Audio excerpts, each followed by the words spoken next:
Hi student, आज जो है मैथ सब्जेक्ट में 2.6 पढ़ने वाले अनुपात, समानुपात तथा विचरण, समय, दूरी और चाल के बारे में। ठीक है, समय, दूरी और चाल से रिलेटेड हम लोग यहाँ पे उदाहरण देखने वाले हैं। इसे जाने, सबसे पहले देखिए इसे जाने।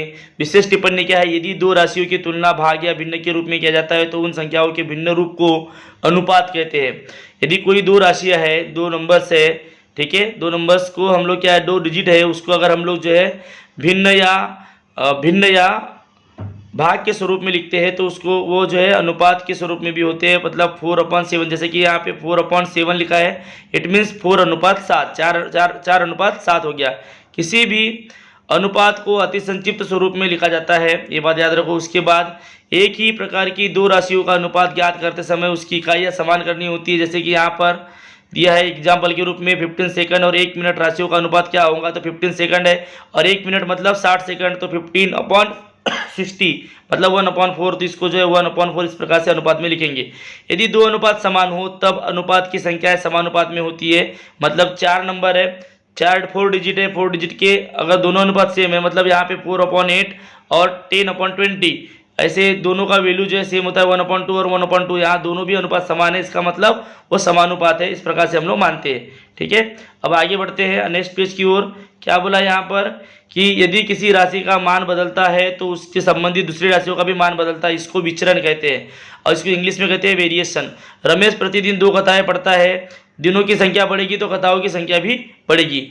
यदि एक राशि बढ़ती है तो दूसरी राशि भी बढ़ती है। यदि एक राशि कम होती है दूसरी राशि भी कम होती है और दोनों राशियों का अनुपात जो स्थिर अचर होता है। मैं आपने बताया कि एक राशि बढ़ने पर दूसरी राशि बढ़ती है, उसको जो है डायरेक्ट वेरिएशन कहते हैं, प्रत्यक्ष विचरण कहते हैं। और इसमें जो है अनुपात, जो है दोनों राशियों का अनुपात वो स्थिर होता है, इस विचरण को प्रत्यक्ष विचरण या समानुपात कहते हैं। जैसे कि 10 पेनों का मूल्य जो है 50 रुपये है तो 20 पेनों का मूल्य जो है 100 रुपये हो जाएगा। ठीक है, यदि पेनों की संख्या कम कर दी जाए तो कीमत भी कम होगी। 3 पेनों का मूल्य जो है 15 रुपये होता है, 3 पेनों का मूल्य कितना होगा, 15 रुपये होगा। यदि एक राशि बढ़ती है या दूसरी राशि कम होती है, एक राशि बढ़ती है और दूसरी राशि कम होती है, या एक राशि कम होती है और दूसरी राशि बढ़ती है और दोनों राशियों का गुणनफल स्थिर रहता है, क्या गुणनफल स्थिर रहता है, उस विचरण को वैध क्रम मतलब विचरण या वैध क्रमानुपात विचरण कहते हैं। वैध क्रमानुपात विचरण का मतलब होता है, इंग्लिश में बोलूँ तो, ठीक है, इनवर्स वेरिएशन होता है। ठीक है, उसको इनवर्स वेरिएशन कहते हैं। जैसे यदि प्रतिदिन जो है 20 पृष्ठ पढ़े जाए तो एक किताब 15 दिन में पढ़ी जाती है। प्रतिदिन 5 पृष्ठ पढ़े तो जैसे जैसे दिनों की संख्या बढ़ेगी वैसे वैसे किताब के पृष्ठों की संख्या भी कम होती जाएगी। राइट, मतलब इसमें इन्वर्स होता है, एक बढ़ती है दूसरा कम होता है, दूसरा बड़ा, एक दुगुना होता है तो दूसरा जो है उसका आधा हो जाता है। इस प्रकार से अब नमूना प्रश्न पढ़ेंगे तो आपको बहुत से बातें क्लियर हो जाएगी आपकी। ठीक है, तो 77/99 है तो इसको अनुपात के रूप में लिखेंगे तो कैसे लिखेंगे? 77 मतलब 11 के पहाड़ी में आता है, 11 7 जा 77 और 11 9 जा 99, मतलब हो जाएगा 7/9। ठीक है, इसका अनुपात क्या आएगा? 7/9। तो यहाँ पर जो ऑप्शन नंबर फर्स्ट आपका राइट आंसर है, तो फर्स्ट नंबर की गोलियों को आपको इस प्रकार से भरना है। दूसरा क्या है? कमलेश की ऊंचाई 140 सेंटीमीटर तथा अदिति की ऊंचाई 105 सेंटीमीटर है। कमलेश की ऊंचाई का अदिति की ऊंचाई के साथ अनुपात ज्ञात करो। सबसे पहले मैंने क्या किया, दोनों नंबर जो है ये दोनों भी नंबर्स में क्या करो, आप पहले डिफरेंस कितना है वो देख लो। 140 और 105 में डिफरेंस 35 का है, मतलब 35 2 जा 105 और 35 3 जा 140। ठीक है, तो आपको समझ में आ जाएगा। तो 3/2 जो है, 3/2 जो है यहाँ पे अनुपात क्या आएगा, इसमें 3 एंड 35 3 जा 105 और 35 4 जा 140, तो यहाँ पे आएगा 4/, यहाँ पे आएगा अनुपात, आंसर आएगा इसका थर्ड वन इज आंसर 4/3, मतलब 35 4 जा 140 और 35 3 जा 105। इस प्रकार से इस क्वेश्चन का आंसर आएगा। ठीक है, तो आपको ऐसे आइडेंटिफाई करना है कि किस प्रकार से हम लोग जो है इसका अनुपात पता कर सकते हैं, मतलब अति संक्षिप्त रूप पता कर सकते हैं। उसके बाद क्वेश्चन नंबर जो है थर्ड देखो क्या बोला है, 1 लीटर और 600 मिलीलीटर इन दो राशियों का अनुपात ज्ञात करो। सबसे पहले इसकी इकाई समान करेंगे, पहली राशि का दूसरी राशि के साथ जो है क्या करेंगे, संबंध क्या है, वो अनुपात क्या है वो देखना है। तो 1 लीटर मतलब हो गया 1000, कितना हो जाएगा 1000, तो आपको बता दूं 1000 और इधर 600, इधर क्या है नीचे 600, ये 2 0 0 0 0 जो कट जाएगा। ठीक है, बचा 10/6, 10/6 मतलब 2 3 जा 6 और 2 5 जा क्या हो जाएगा 10, मतलब 5/3, 5/5 जो है ये आपका आंसर होगा। देखो आप देख रहे होंगे यहाँ पर, अभी मैं आपको समझाया जैसे कि 5/3 ये आपका आंसर हो गया।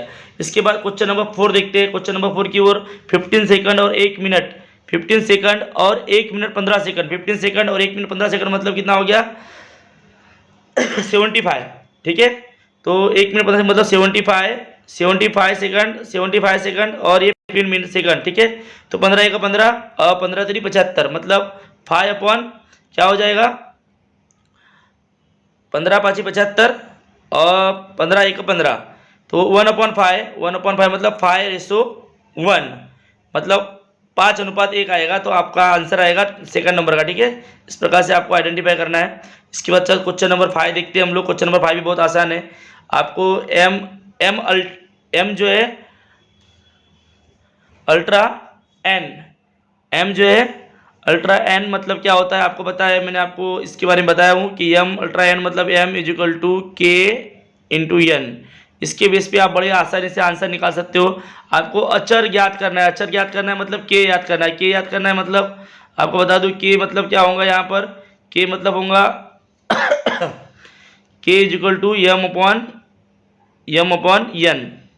क्या है यम मतलब 42 और नीचे है 42, 14 के पारे में 42 आता है क्या, 14 3 42। ठीक है, तो आंसर क्या आएगा 3 आएगा, आंसर क्या आएगा 3 आएगा। ऑप्शन नंबर 2 जो है आपका आंसर होगा। ठीक है, इस प्रकार से आपको ये पता होना चाहिए कि प्रत्यक्ष विचरण का जो ये फार्मूला है एम अल्फा एन मतलब होता है एम इजिकल टू के मतलब कांस्टेंट के एन, के मल्टीप्लाई एन। ठीक है, उसके बाद में 6 नंबर क्वेश्चन देखते हैं। यहाँ पर क्या देखो, यहाँ पर 1/n दिया है मतलब ये क्या है इनवर्स वेरिएशन है, मतलब ये इसका नाम देखो यहाँ पे दिया हुआ है, आप देख रहे होंगे। तो इसका नाम बता दो, इसको बोलते क्या है व्युत्क्रम अनुपात। क्या बोलते हैं व्युत्क्रम विचरण, व्युत्क्रम विचरण का एग्जाम्पल है जिसको इंग्लिश में बोलते हैं इनवर्स वेरिएशन। ठीक है, अब इसको सवाल कैसे करते हैं मैं आपको भी बता दूं। ठीक है, थोड़ा M alpha M equal to क्या हो जाएगा के अपॉन एन। यहाँ पर भी अक्षर याद करना है, मतलब के याद करना है। तो के का फार्मूला क्या है बता दे रहा हूँ मैं आपको यहाँ पे। ठीक है, इनवर्स वेरिएशन में या व्युत्क्रम जो विचरण है उसका फार्मूला क्या है, तो के इजिकल टू ये हो जाएगा equal to M into N. ठीक है, एम इंटू एन। ठीक है, K equal to M into N. तो क्या हो जाएगा एम इंटू एन 12 8 96। तो यहाँ पर आपका पहला जो है आंसर होगा, देखो आप देख रहे होंगे पहला आपका आंसर होगा। ठीक है, इस प्रकार से फार्मूले के बेस पे जो है आपको आपने 8 के मैथ में पढ़े होंगे सब चीज़ें। ठीक है, इसके बाद 7 नंबर क्वेश्चन देखते हैं। किसी कक्षा के छात्राओं और छात्रों की संख्या का अनुपात जो है 5/6 है, 5/6 कर दिए। यदि कक्षा के छात्रों की संख्या 30 हो तो छात्राओं की संख्या याद करो। 5/6 इंटू 30 कर दो। ठीक है, मतलब यहाँ पे करेंगे 5/6 ये अनुपात है और छात्राएं ये है। ठीक है, तो छात्राओं की संख्या कितनी 30 है, तो 30 है तो छात्रों की संख्या कितनी होगी x। ठीक है, तो 6x इक्वल टू 5 इंटू 30, 5 3 15 150, 150/6। तो आपको आपका आंसर मिल जाएगा, क्या हो जाएगा 25। आपका आंसर क्या आएगा 25, जैसे कि यहाँ पर एक्सप्लेन किया हुआ है। ठीक है, यहाँ पर किसी और तरीके से एक्सप्लेन नहीं, उसी तरीके से एक्सप्लेन किया हुआ है। छात्रों की संख्या अपॉन 30। ठीक है, छात्रों की संख्या 6/5/6 उसका अनुपात है। ठीक है, छात्रों की संख्या और छात्राओं की संख्या नहीं दी हुई है, छात्रों की संख्या 30 दी हुई है और इसका अनुपात जो है 5/6 है। तो क्या होगा 5/6 इंटू 30, तो 5 इंटू 30 कितना हो गया 150/6, तो यहाँ 25 आएगा। ठीक है, पर्याय क्रमांक 3 आपका आंसर होगा। उसके बाद क्वेश्चन नंबर 8 देखते हैं। क्या बोला क्वेश्चन नंबर 8 में निम्नलिखित में से कौन सी 4 संख्याओं का अनुपात समान है, तो 3/6 मतलब 1/2 हो गया और 8/16 मतलब उसका भी मतलब हो गया कितना, यहाँ पे देख लेते हैं 2 अनुपात समान है 8/16, 1/2 दोनों का अनुपात समान है, मतलब 3/6 इजिकल टू 8/6 दोनों का भी अनुपात सेम है, इसलिए दोनों भी नंबर्स जो है वो सेम है। 3 6 8 6 संख्याओं का अनुपात समान है। ठीक है। इसके बाद हम लोग आगे बढ़ते हैं क्वेश्चन नंबर 9 की ओर। ठीक है, क्वेश्चन नंबर 9 क्या है, 3:2 इजिकल टू एक्स अनुपात 8। तो x बराबर क्या, ठीक है, तो 3 × 2 इजिकल टू एक्स अपॉन 8। तो क्या होगा 3/2 इजिकल टू एक्स अपॉन 8। क्या हो जाएगा अभी 2x हो जाएगा, 2x इजिकल टू 3 × 8। ठीक है, क्रॉस मल्टीप्लिकेशन कर लेंगे इसमें, x इजिकल टू क्या होगा 3 × 8 अपॉन 2। 3 × 8 क्या होगा 8 × 3 24, 24/2 12। तो x इजिकल टू 12। तो यहाँ पर ऑप्शन नंबर 3 जो है आपका आंसर होगा। बड़ा ही आसान है। ठीक है, इसके बाद जो है क्वेश्चन नंबर 10 की ओर बढ़ते हैं। आप अगर इस वीडियो को बार बार देखोगे तो आपको समझ में आएगा, इसका इंपॉर्टेंस समझ में आएगा कि आपको कितने ही बेहतरीन तरीके से समझाया गया है। पीपल के 100 पौधों का मूल्य जो है 90 रुपये है। पीपल के 100 पौधों का मूल्य कितना है 90 रुपये है। तो 250 पौधों का मूल्य कितना होगा, इसमें भी सेम फार्मूला आपको यूज करना पड़ेगा। आप इस प्रकार से भी लिख सकते हो, 100 पौधे और 250 पौधे का मूल्य पता नहीं, 100 पौधों का मूल्य 90 रुपये है। इसमें भी क्या करा, क्रॉस मल्टीप्लिकेशन कर दो आप, 100/250 क्या हो जाएगा 2/5। ठीक है, 15 2 जार 100 और 15 5 जार 250। ठीक है, इस प्रकार से हो जाएगा। अब 2x इजिकल टू 90 × 5। ठीक है, तो 2x equal to 4 50 x equal to 2 to 5। ठीक है, उसका आधा हो जाएगा, तो ये 2 to 5 उसका आंसर होगा। तो यहाँ पर सेकंड नंबर का आपका आंसर आएगा। ठीक है, तो इस प्रकार से बड़ा ही आसान आप जो इसको कर सकते हो। इसके बाद क्वेश्चन नंबर 11 देखो। क्वेश्चन नंबर 11 क्या बोल रहा है, क्या बोल रहा है, किसी काम के लिए 8 मजदूरों को 1760 रुपये देने पड़ते हैं, तो 20 मजदूरों को कितने रुपए मजदूरी देनी पड़ेगी। ठीक है, तो 1760 रुपये 8 मजदूरों को, सबसे पहले हम लोग यहाँ क्या करेंगे, अगर 8 मजदूरों को 1760 रुपये तो 20 मजदूरों को कितना रुपए, ऐसा निकालोगे तो आप बड़ा आसान से निकल जाएगा। x इजिकल टू 4400 रुपये हो जाएगा। ठीक है, मतलब क्या करेंगे 8x इजिकल टू क्या होगा 20 × 1760, मतलब 1760 इंटू 20 करेंगे। ठीक है, बटे में 8 आएगा, तो 4400 आज का आंसर आता है। तो आपका जो है ऑप्शन नंबर 1 जो है आंसर होगा। ठीक है, इसके बाद जो है क्वेश्चन नंबर 12 देखते हैं। अब किसी वाहन को एक गांव से दूसरे गांव तक जाने के लिए 50 किलोमीटर प्रति घंटे की वेग से 6 घंटे लगते हैं। यदि यह वेग 30 किलोमीटर प्रति घंटा हो तो कितने घंटे लगेंगे। मैंने आपको एड के जो सब्जेक्ट में जो आपको पढ़ाया गया था कि इन्वर्स वेरिएशन से रिलेटेड है। इसमें इसका गुणात्मक जो है, मतलब कांस्टेंट जो है वो दोनों संख्याओं का गुना होता है। ठीक है, और वो सेम होता है। तो सबसे पहले यहाँ पे कांस्टेंट निकालना पड़ेगा हमको। ठीक है, तो क्या होगा कांस्टेंट क्या हो जाएगा, हाँ, प्रतिक्रमणानुपात में वेग और समय का गुणनफल अचर होता है, मतलब वो k होता है। ठीक है, सबसे पहले कांस्टेंट निकाल लेंगे हम लोग। और कांस्टेंट अगर नहीं भी निकालते तो क्या हो जाएगा, देखो 50 × 6 करना पड़ेगा, 6 × 5 30 मतलब 300। ठीक है, तो कांस्टेंट क्या हो जाएगा 300 हो जाएगा। तो कांस्टेंट निकल गया। उसके बाद बड़ी आसानी से आप निकाल सकते हो 50 × 6 इजिकल टू 30 × 3, क्योंकि ये कांस्टेंट हो गया 50 × 6 मतलब कांस्टेंट हो गया। कांस्टेंट इजिकल टू क्या हो गया 30 क्या है वेग है, नए वाले इसमें देखो यहाँ पे 30 वेग है, मतलब ये हम लोग स्पीड पकड़े थे, इसको s ले लेते हैं, और इंटू x मतलब टाइम ले लेते हैं। ठीक है, तो 30x हो गया, 30x इजिकल टू 50/6 मतलब 50/6 50 × 6/30। तो क्या हो जाएगा 6 × 5 30 300/30 मतलब कट जाएगा, 0 0 कट जाएगा, तो वहाँ पर आ जाएगा 30। x इजिकल टू 10 30 किलोमीटर प्रति घंटे की रफ्तार से 10 घंटे लगेंगे।